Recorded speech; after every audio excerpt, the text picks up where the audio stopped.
Right now, a proposed federal rule change could mean thousands of Wisconsin families lose access to food stamps. And a bill at the state capitol could mean free tampons and pads at all schools and government buildings. From the Channel3000.com Alert Center, this is News 3 Now at 6. Developing tonight out of the Channel 3000 Alert Center, authorities are now considering the search for two Wisconsin brothers who went missing in Missouri, a death investigation. We do have a suspect in custody. We're not releasing any of the charges at this time, as we're still pending in a full investigation into this. At this time, we're still actively working. It's very methodical, very detailed searching. As you guys have seen today, been out here. We have had dogs and other things like that working out here. Nicholas and Justin Demel were meeting with farmers as part of their cattle business and missed their return flight on Sunday. The owner of the farm the brothers visited, 25-year-old Garland Nelson, is facing charges for tampering with a motor vehicle after admitting to police he drove the brothers' rental truck and left it in an abandoned at a commuter lot, that is. A new proposal from the Trump administration may limit access to food stamps. The new eligibility requirements would affect thousands right here in Wisconsin. Jamie Perez shares the impact it could have if you receive food share assistance and the domino effect it could have on others. I see the faces, I know the names, I know the stories. Charles McClymans works to make sure the near 1,000 families that are served at the River Food Pantry have access to food every week. We believe that food is a right and not a privilege. Although he's happy to serve those in need, he's worried there may be an increase in the amount of people who will be needing more help in the future. A federal proposal to limit access to food stamps could mean that nearly 25,000 people in Wisconsin would no longer get food assistance. McClyman says these people are the most vulnerable population. There are families that are working, there are families with children, they're seniors. They are people like Karen Battle. So you have to spend all your cash on food and pay your rent and bills. There's nothing left over. You can't buy you anything. You can't save anything. Battle is just one of more than 3 million people in the country who could lose eligibility for food stamps if this proposal is approved. It hurts your heart that you can't feed your child. It's these reasons why McClymans does what he does to help.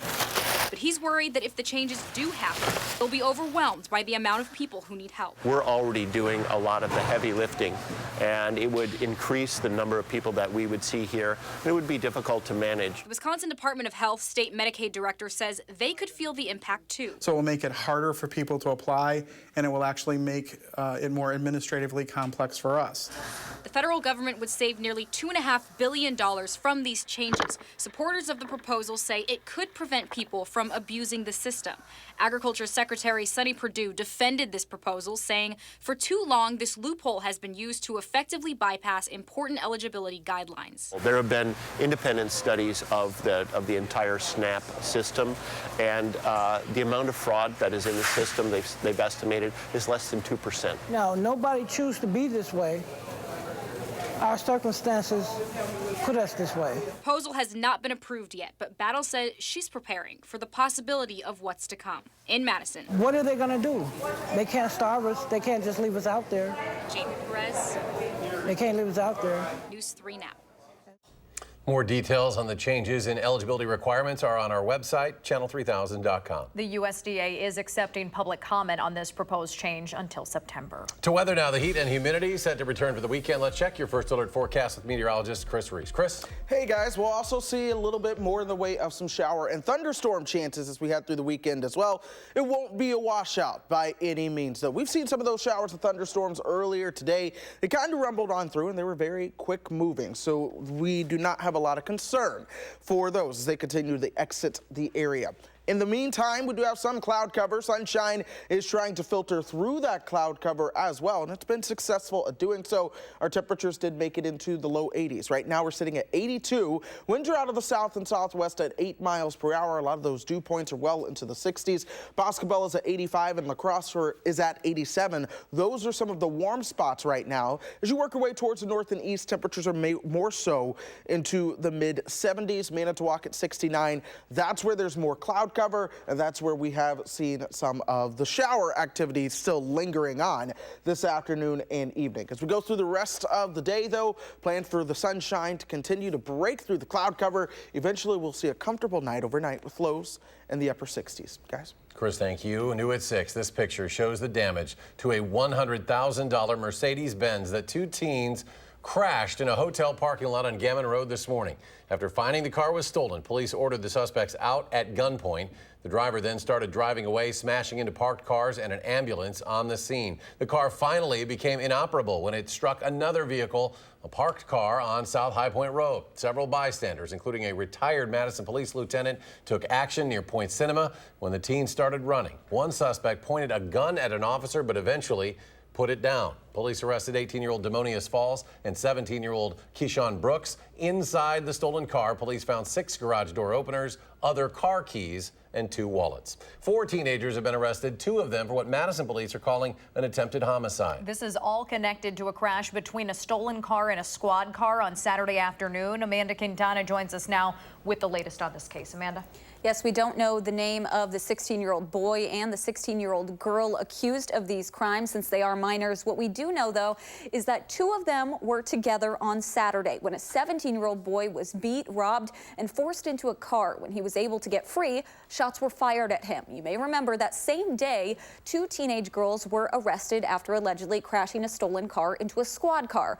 Officers now believe that the 2 girls were taking off from the scene of that armed robbery. The driver is tentatively facing a list of charges, including party to a crime, attempted first-degree homicide, and armed robbery. We learned today a 16-year-old boy who police believe fired those gunshots has been arrested and tentatively charged with attempted homicide, armed robbery, and substantial battery, along with a list of other charges. When he was found, he was the passenger in a stolen car, and the 17-year-old driver was also arrested. Police say these teens are part of an active group stealing cars in the area, and the witnesses and the victim are reluctant to cooperate, so they don't have many more details to release.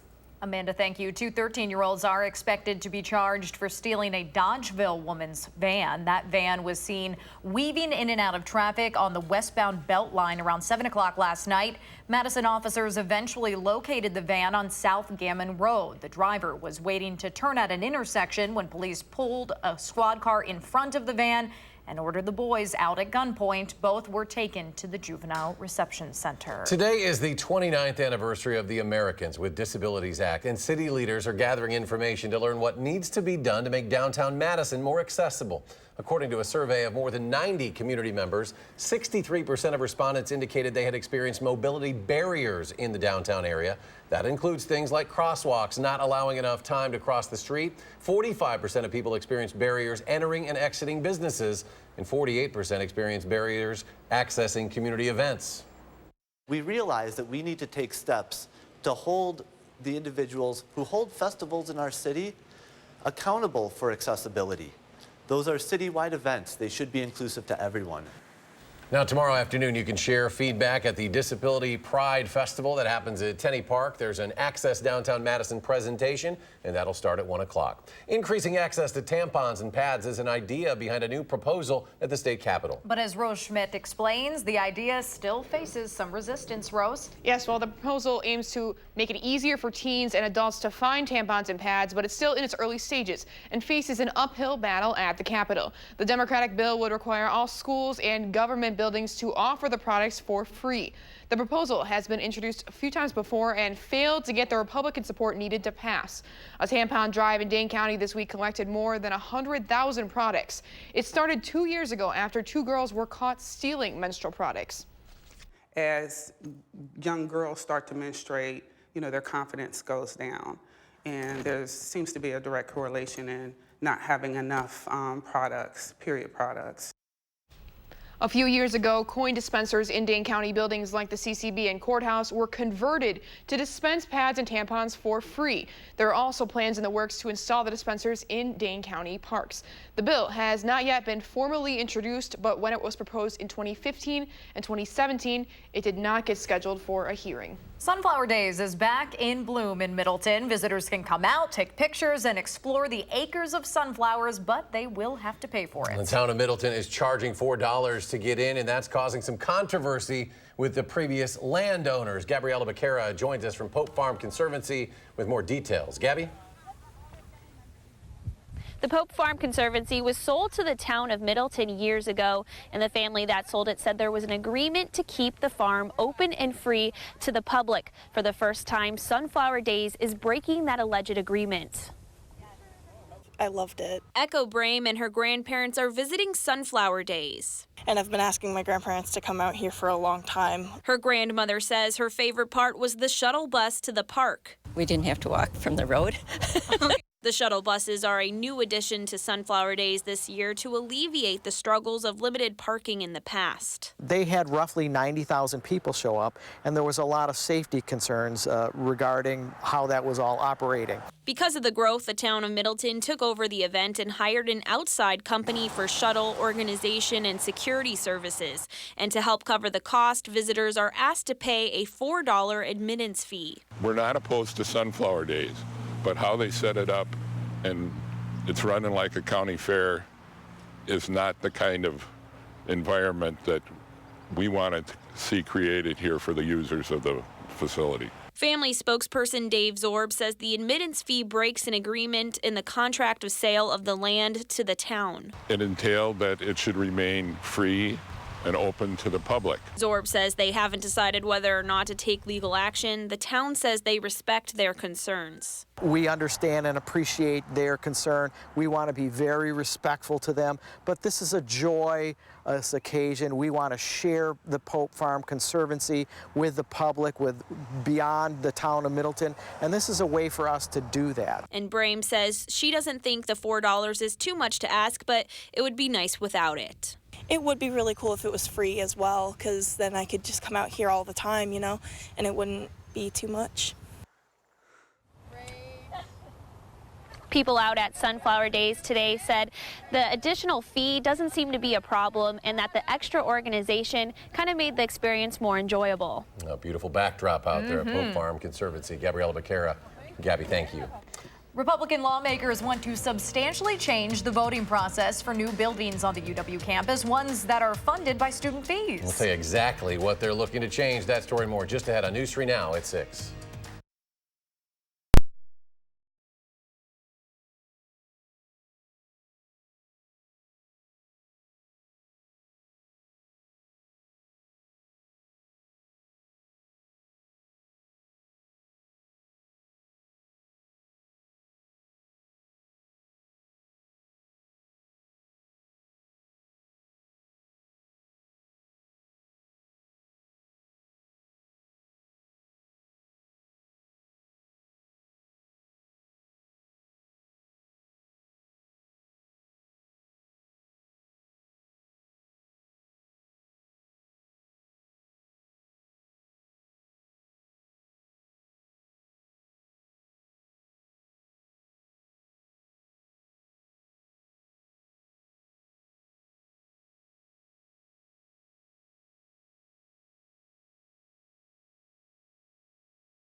Republican lawmakers are recommending new UW system facilities subsidized by student fees should only be able to move forward if students vote in favor of funding them in 2 successive referendums. Right now, students are only required to vote once. This year, UW-Madison students will pay between $1,000 and $1,600 in yearly fees for transportation, student organizations, and services like mental health counseling. With a major multi-year road construction project behind them, Monroe Street business owners are continuing to rally. They are offering some special deals this weekend to entice shoppers in the area. The Monroe Street Summer Sidewalk Sale happens tomorrow, and this year will look a lot different than last summer's event. A multi-year, multi-million-dollar construction project was still going on in that time. Now, months removed from that project, business owners are hoping it will remind shoppers of everything Monroe Street has to offer. Small businesses, we support local organizations, we support neighborhood schools, and most importantly, we all support each other. We see what that impact has, and then we too like to get out there and support each other. So it's definitely a snowball effect. The sales on Monroe run from 10 until 6 on Saturday, that being tomorrow. For a full list of participating restaurants and shops, you can head over to our website, channel3000.com, and search Monroe Street. More local news now. Habitat for Humanity volunteers will be hard at work at the farmers market on the square tomorrow morning. 100 volunteers will build frames for 2 different houses on the 100 block of Martin Luther King Jr. Boulevard. I'll be there representing News 3 Now, so swing on by along with Police Chief Mike Koval and players with the Madison Capitals hockey team. Coming up in sports, a former Badger joining the Green Bay Packers defense. Sports Director Jay Wilson will have that story and highlights from training camp coming up.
Well, at times we have seen some showers and thunderstorms today, and at times we have seen some sunshine. It's all about where you are located. And right now, if you are north and east of Madison, you're getting in on the better shower and thunderstorm activity right now. A lot of this is now moving towards the east of Beaver Dam as well, towards Iron Ridge, over towards parts of West Bend, towards the I-41 corridor. A lot of these showers now moving away from the Madison Metro back towards the west. Things are clearing out for us. We're going to see more sunshine before the sun continues to set. But the rain and the cloud cover that we did see today today did keep those temperatures a little bit cooler. Some folks didn't make it out of the 70s. Where there was more sunshine, temperatures made it into the upper 80s and even low 90s. Prairie du Chien made it to 88. La Crosse made it to 90. And here in Madison, we did top out right around 83 degrees, which was still 2 degrees warmer than we normally are for this time of the year. Our low, 9 degrees warmer than where we normally are for this time of the year. So even though temperatures have been cooler this week compared to last week, we're still above normal when it comes to those temperatures. And we are staying warm, folks, with that strong southerly wind and flow. Monroe at 81 right now. The Dells at 79, Boscobel at 85. And that south wind is going to be sticking around as we go through the weekend. That's going to usher in a little bit more in the way of that heat and humidity. Madison at 82 right now. The humidity 54%.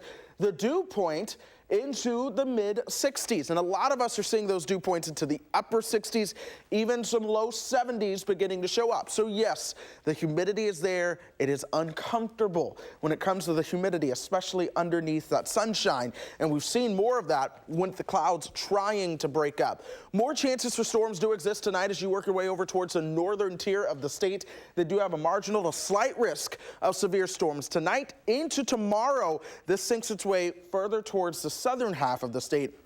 We will get in on a chance for some showers and thunderstorms tomorrow afternoon. Not all of them will be severe, but there will be a chance for some strong storms as this cold front gradually works its way closer towards the state. As it does so, bringing with it more and more chances for some showers and thunderstorms. You'll see a weak chance tonight, another weak chance tomorrow night, but that bigger threat for some showers and storms will exist Sunday and into Monday. I think that's going to be the most widespread and most long-lived chance for some showers and thunderstorms in our forecast. But let's take you hour by hour, going through the overnight hours. Look for those lows to fall into the low 70s and upper 60s. Again, there's that slight chance of a shower or thunderstorm that we do have in the forecast.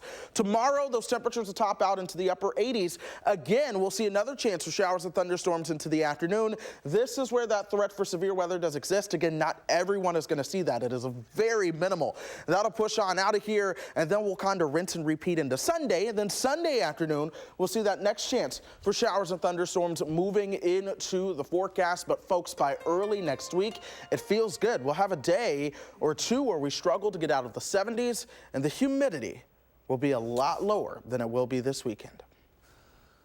The #1 story at Packers training camp? Well, how Aaron Rodgers and Matt LaFleur are getting along. We'll hear number 12's perspective in sports.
Former Badger joins the Green Bay Packers. Defensive lineman Olivier Sangapolu is 6'2", 331 pounds. He's going to get a chance to be a run stopper on the Packers' defensive line. He started with uniform number 65 with the Badgers, then wore 99. Now he's number 67 with the Packers.